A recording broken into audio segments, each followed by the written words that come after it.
ഒരു എന്നെ കൺസിഡർ ചെയ്തിരുന്നു. അങ്ങനെ വലിയ പടങ്ങൾക്ക് ആദ്യത്തെ ഒരു സജഷൻ അനുമോളായിരുന്നു എന്ന് ഞാൻ കേട്ടിട്ടുണ്ട്. പലപ്പോഴും പലപ്പോഴും അങ്ങനെ ഉണ്ടായിരുന്നു ഒരു സമയത്ത്.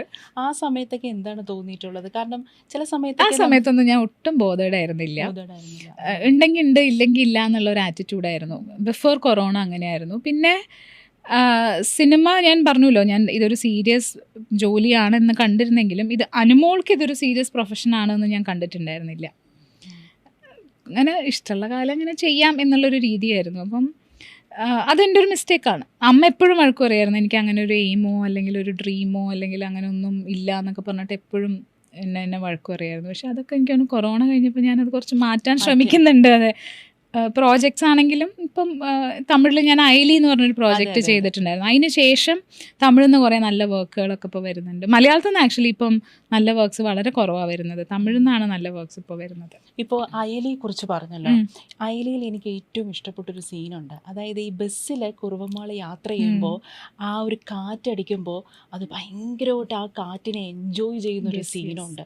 അത് കണ്ടപ്പോൾ ആ കാറ്റ് എനിക്കും അനുഭവപ്പെടുന്നതായിട്ട് തോന്നി. കാരണം കുറേ പേരുടെ ഫേവറേറ്റ് സീനാണ്. കാരണം ആ ഒരു വിമ്മിഷ്ടപ്പെട്ട ആ വീട്ടിനുള്ളിൽ അടുക്കളയിൽ പണി ചെയ്തിരിക്കുന്ന ഒരു കുറവമാളല്ലേ, ആദ്യമായിട്ട് പുറത്തിറങ്ങി ആദ്യമായിട്ട് SLC പരീക്ഷ എഴുതാനായിട്ട് പുറത്തിറങ്ങുമ്പോൾ ആ സ്വാതന്ത്ര്യത്തിന്റെ കാറ്റ് കേൾക്കുമ്പോൾ ഒരു സീനുണ്ടല്ലോ, ഗംഭീര സീനായിരുന്നു. ശരിക്കും ആ വെബ് സീരീസിലെ ഏറ്റവും ഇഷ്ടപ്പെട്ട ഒരു കഥാപാത്രം കുറുവമാളാണ്.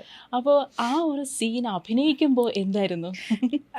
പ്രത്യേകിച്ച് ആ സീൻ ഭയങ്കര സ്ട്രെസ്സായിരുന്നു. എല്ലാവരും ഇങ്ങനെ ഡയറക്ടർ ആയാലും ക്യാമറമാൻ ആയാലും ഒക്കെ ഇങ്ങനെ ബിൽഡപ്പ് കൊടുത്ത് വെച്ചിരിക്കുന്ന ഒരു ഭയങ്കര പ്രധാനപ്പെട്ട സീനാണ്, ഭയങ്കര ഇമ്പോർട്ടൻറ്റ് സീനാണെന്ന് ഇങ്ങനെ വലിയ ബിൽഡപ്പ് ആ സീനുണ്ടായിരുന്നു. ഞാൻ പറഞ്ഞു, നിങ്ങൾ ബിൽഡപ്പ് തന്ന് എന്നെ തകർക്കും, എനിക്ക് ടെൻഷനാവും, എനിക്ക് ബേജാറാവും എന്നൊക്കെ പറഞ്ഞ് ഞാനിങ്ങനെ പറയുമായിരുന്നു.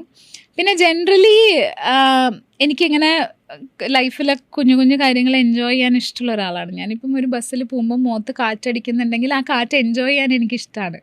അപ്പം ഞാനപ്പം ഓക്കെ കുറുവമ്മാൾ, ഞാനിങ്ങനെ എന്നോട് തന്നെ പറഞ്ഞുകൊണ്ടിരിക്കുക, കുറുവമ്മാൾ ആദ്യമായിട്ടാണ് പുറത്ത് പോകുന്നത്, ആദ്യമായിട്ടാണ് ബസ്സിലിരിക്കണേ, ആദ്യമായിട്ടാണ് മുഖത്ത് ബസ്സിൽ ഇങ്ങനെ പോകുമ്പോൾ കാറ്റടിക്കുന്നതും ഈ കാഴ്ച, ഈ ഉയരത്തിരുന്നിട്ട് കാഴ്ച കാണുന്നത്. ഞാനിങ്ങനെ എന്നോട് തന്നെ പറഞ്ഞ് എന്നെ ട്രെയിൻ ചെയ്തുകൊണ്ടിരിക്കുകയായിരുന്നു. കുറച്ച് ബുദ്ധിമുട്ടുണ്ടായിരുന്നു. എന്താ വെച്ചാൽ ഞാൻ ലോകം കണ്ട ഒരാളാണ്, അനുമോളിൽ തെണ്ടി തിരിഞ്ഞ് നടന്ന് പലയിടത്തും പോയിട്ടുള്ള ഒരാളാണ്. ഞാൻ ആദ്യമായിട്ടല്ല ബസ്സിൽ കയറുന്നത്, ഞാൻ ആദ്യമായിട്ടല്ല കാറ്റ് ആസ്വദിക്കുന്നത്. അപ്പം അനുമോളെ മറക്കാൻ ഇത്തിരി ഡിഫിക്കൽട്ട് ഉണ്ടായിരുന്നു ആ സീനിൽ. പക്ഷേ എന്തോ എവിടെയോ ഒരു മാജിക്, നേരത്തെ നമ്മൾ പറഞ്ഞ പോലെ ആ ദൈവത്തിൻ്റെ എന്തോ ഒരു എനർജി, എന്തോ ഒരു സപ്പോർട്ട് എവിടുന്നോ എനിക്ക് കിട്ടുന്നതാണ്. പ്ലസ് ആ ഡയറക്ടറും ക്യാമറാമാനും ബ്രീഫ് ചെയ്ത് തരുന്നതും വളരെ ക്ലിയർ ആയിരുന്നു. ആ ഡയറക്ടർക്ക് എന്തെങ്ങനെ വേണമെന്ന് വളരെ ക്ലിയർ ആയിരുന്നു. ഞാനും ഇതുവരെ കാണാത്തൊരു അനുമോൾ, ഞാൻ ഇതുവരെ കാണാത്തൊരു പെർഫോമറെയാണ് ഞാൻ അയലിയിൽ കാണുന്നത്.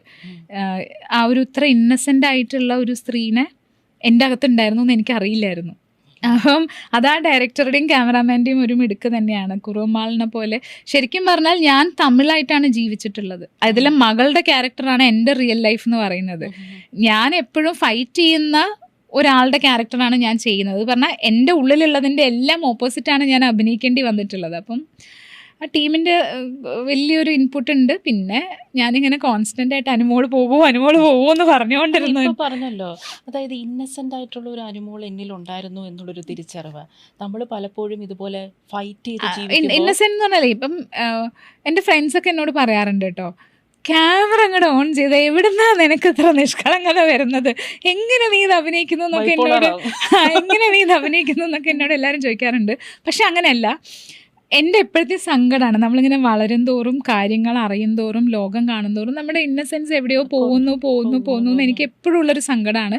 പക്ഷെ എൻ്റെ കോ ആക്ടേഴ്സും പല ഫ്രണ്ട്സും എന്നോട് പറയാറുണ്ട്, നിനക്ക് ഇൻബോൺ ആയിട്ടൊരു ഇന്നസെൻസ് ഉണ്ട്, അത് നീ കളയരുത്, അങ്ങനെ പറയാറുണ്ട്. പക്ഷെ ഞാൻ ആക്ടർ അനുമോളാവുമ്പം ഓൺ സ്ക്രീനിൽ ഞാൻ അങ്ങനെ ഒരു ഇന്നസെൻറ്റ് ക്യാരക്ടർ ചെയ്തിട്ടില്ല.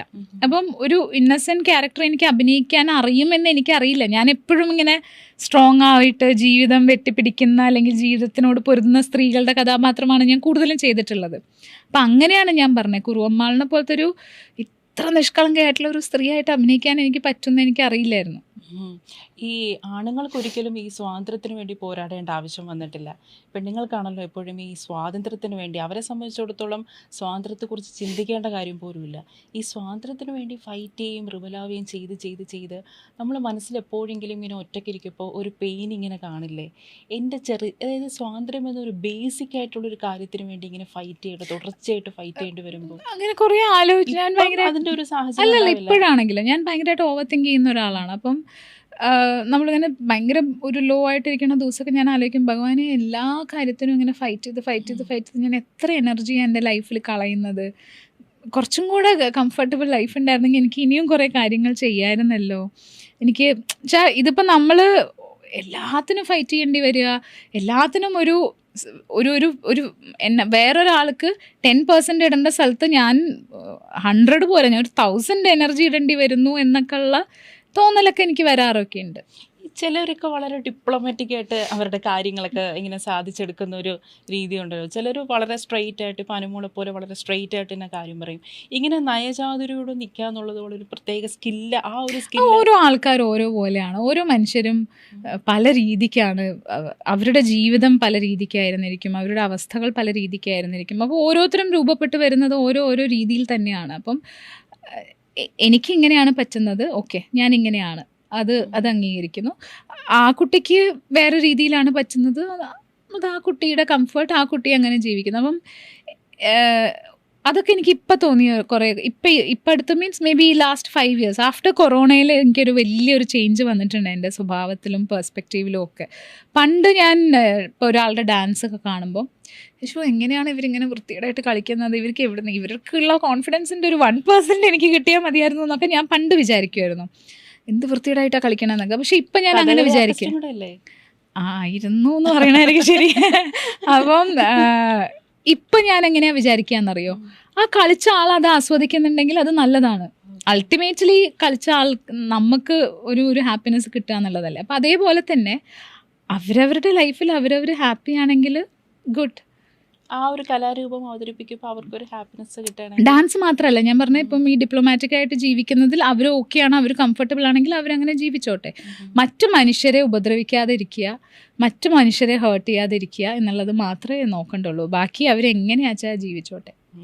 ഈ പൊതുവേ നമ്മൾ ഈ റിലേഷൻഷിപ്പിൽ കോൺഫ്ലിക്റ്റും ബ്രേക്കപ്പൊക്കെ ഉണ്ടാകുമ്പോൾ എപ്പോഴും നമ്മളതിന് ഭയങ്കര വേദനയായിട്ടും നെഞ്ചിൽ വെച്ച ഒരു കല്ല് പോലത്തെ ഒരു വേദനയായിട്ടൊക്കെ നമ്മൾ പറയും, ട്രോമയായിട്ട് പറയും.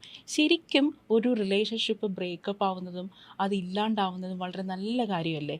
കാരണം നമ്മൾ പറയുമല്ലോ, നമുക്കൊരു പുതിയ റെവലേഷൻ ഉണ്ടാവുകയാണ്, നമ്മളൊരു പുതിയ വ്യക്തിയായിട്ട് മാറിയില്ലേ? നല്ല കാര്യമാണ്.